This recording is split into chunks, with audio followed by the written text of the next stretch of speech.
अहम एक सीख देने वाली कहानी। रेस्तरां में घुसते ही सुमन ने नज़रें इधर उधर दौड़ाईं और उसकी नज़र एक टेबल पर जाकर रुक गई और वह उस टेबल की तरफ बढ़ी जहां बैठे राजन ने उसे देख लिया और खड़ा हो गया। दोनों ने एक मुस्कुराहट के साथ एक दूसरे का स्वागत किया और बैठ गए। औपचारिक बातों के बाद सुमन ने पूछा, जी ऐसी क्या बात थी जिसके लिए शादी से 10 दिन पहले आपका मिलना ज़रूरी था? कुछ खास नहीं, बस एक दो बातें थी जो मैंने सोचा पहले ही क्लियर कर लेते हैं ताकि बाद में कोई मसला ना हो। पर बताओ पहले क्या लोगी? बस कॉफ़ी ही चलेगी, खाने की इच्छा नहीं है, सुमन का जवाब आया। कॉफ़ी आने तक दोनों इधर उधर की बातें करते रहे। सुमन और राजन दोनों की शादी 10 दिन बाद होनी थी। सुमन की 3 साल की बेटी तानवी थी और राजन का 2 साल का बेटा दीपक था। पर जीवन साथी के मामले में दोनों ही बहुत बदकिस्मत रहे। उनका विवाहित जीवन ज़्यादा लंबा नहीं चला। सुमन के पति का रोड एक्सीडेंट में देहांत हो गया और राजन की पत्नी 6 माह पहले ही एक बीमारी में चल बसी। सुमन एक स्कूल में टीचर थी। ससुराल और मायके में ज़्यादा फासला न था और सास ससुर भी काफ़ी समझदार व व्यवहारिक थे। इसलिए उसकी बेटी तन्वी को अपने घर के 4 बुजुर्गों की प्यार भरी छाँव हासिल थी। राजन एक अच्छी कंपनी में अच्छे ओहदे पर था, पर जीवन साथी के बिछड़ने से दोनों की जिंदगी उथल पुथल हो गई थी। सुमन दूसरी शादी के लिए तो बिल्कुल तैयार न थी, पर दोनों तरफ के माता पिता के समझाने पर सिर्फ इस शर्त पर हाँ की थी कि उसकी तन्वी को जो अपनाएगा उसी से शादी करेगी। और फिर कुछ मुलाकातों के बाद राजन से विवाह के लिए तैयार हो गई थी। लेकिन कुछ ऐसा था जो अब सुमन को खटकने लग गया था। जब भी दोनों मिलते थे तो सुमन हमेशा दीपक के लिए पूछती थी, उसकी पसंद नापसंद की जानकारी लेती रहती थी, पर राजन तन्वी के लिए उदासीन रुख अपनाए रहता था। सुमन ने एक बार दोनों बच्चों को मिलवाने की बात भी की, पर राजन ने टाल मटोल कर बात को वहीं ख़त्म कर दिया। उसने इस बारे में अपनी माँ व सासू माँ से भी बात की, पर दोनों का कहना था कि मर्द अक्सर अपनी भावनाओं को शब्दों का आकार नहीं दे पाते और सुमन अपने दिल को समझा लेती। इसलिए जब राजन ने फ़ोन पर एक मुलाकात के लिए बोला तो सुमन राज़ी हो गई, यही सोचकर कि कुछ बातों को तो आज क्लियर कर ही लेगी। कॉफ़ी पीते पीते राजन ने अचानक पूछा, सुमन क्या तुम शादी के बाद अपनी बेटी को उसके नाना नानी या दादा दादी के पास छोड़ सकती हो? ना ना, कुछ गलत ना समझो, मैं ऐसा इसलिए कह रहा हूँ कि शादी के बाद हमें एक दूसरे को समझने के लिए वक्त चाहिए होगा। बाद में तुम उसे अपने पास बुला लेना। सुमन का दिमाग जैसे कुंद हो गया। कुछ पल तक तो मुंह से आवाज़ ही ना निकली, पर फिर अपने आप को संभाला और राजन को देखते हुए पूछा, कितने समय बाद मैं उसे अपने पास बुला सकती हूँ? राजन ने थोड़ा खुश होते हुए कहा, 1-2 साल के बाद। तो फिर तब तक दीपक को कहाँ छोड़ोगे?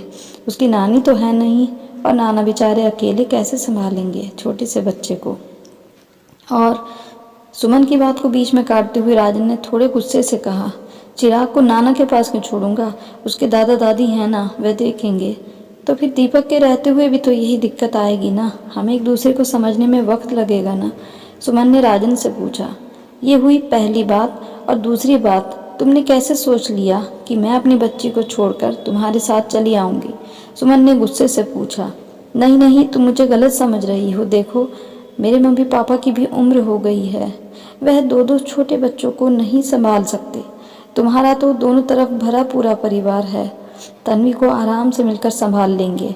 और फिर 1-2 साल की ही तो बात है, बाद में देख लेंगे। सुमन का अब गुस्से से मुंह लाल हो गया। देखो मिस्टर रंजीत, रंजीत ने चौंक कर सुमन की तरफ देखा। जब रिश्ते की बात चल रही थी तभी ये बात हुई थी कि तानवी मेरे साथ रहेगी और उसे दीपक का साथ मिलेगा, मैं दोनों बच्चों की माँ बनूंगी। तब फिर तुमने ये क्यों नहीं कहा कि तुम तानवी के पिता बनने के लिए तैयार नहीं हो? ये दिखावा करने की क्या ज़रूरत थी? तब तो जल्दी से तुमने और तुम्हारे माता पिता ने कहा था कि हाँ हाँ क्यों नहीं, हमें भी एक प्यारी सी बेटी मिल जाएगी। तो अब ऐसा क्या हो गया?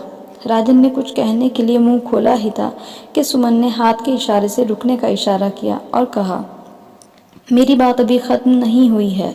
हम 3 महीने से मिल रहे हैं और अब तक तो तुमने ऐसी कोई बात तो क्या इशारा भी नहीं किया। और आज जब 10 दिन रह गए हैं शादी के तो तुम्हें सब कहना याद आ गया। शायद तुम लोगों ने सोचा होगा कि इतने कम समय में तो लड़की वाले अपनी इज्जत को कैसे दांव पर लगा सकते हैं। क्यों, यही है ना? और आज तुम्हें और तुम्हारे माता पिता को याद आ गया कि वह 2 छोटे बच्चों को कैसे संभालेंगे। जब रिश्ता होने जा रहा था तो ये बात नहीं पता थी कि 2 छोटे छोटे बच्चों को संभालना पड़ेगा।